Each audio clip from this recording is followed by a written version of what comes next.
লেবাননে ইসরায়েলি বাহিনীর বর্বরতায় বাস্তুচ্যুত হয়েছেন হাজারো বাসিন্দা। নিজেদের সর্বস্ব হারিয়ে মাথা গোঁজার ঠাঁই মিলেছে খোলা আকাশের নিচে। বৈরী আবহাওয়া, জীর্ণ তাঁবুতে দিন পার করছেন ঘরবাড়ি হারানো লেবানিজরা।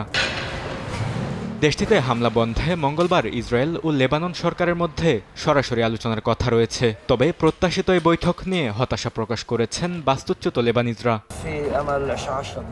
আলোচনা সফল হওয়ার সম্ভাবনা মাত্র 10%। এর একটাই কারণ, যুক্তরাষ্ট্র ইসরায়েল প্রতারণামূলক আচরণ করে। যুদ্ধবিরতির আলোচনায় লেবানন অন্তর্ভুক্ত থাকার কথা ছিল, কিন্তু মুহূর্তের মধ্যেই সবকিছু বদলে যায়। তারা লেবাননকে সেই যুদ্ধবিরতির চুক্তি থেকে বাদ দিয়ে দেয়।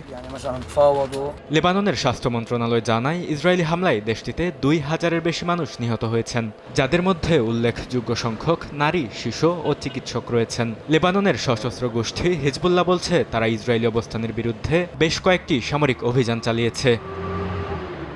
এরই মাঝে পাকিস্তানে যুক্তরাষ্ট্র ইরান শান্তি আলোচনা ব্যর্থতায় রূপ নিয়েছে, যা লেবাননের পরিস্থিতিকে আরও জটিল করে তুলছে। দীর্ঘ আলোচনার পরও যুদ্ধ বন্ধে কোনো সমঝোতা না হওয়ায় মধ্যপ্রাচ্য জুড়ে সংঘাত বাড়তে পারে বলে আশঙ্কা প্রকাশ করেন বিশ্লেষকরা। বরকতুল্লাহ, সময় সংবাদ।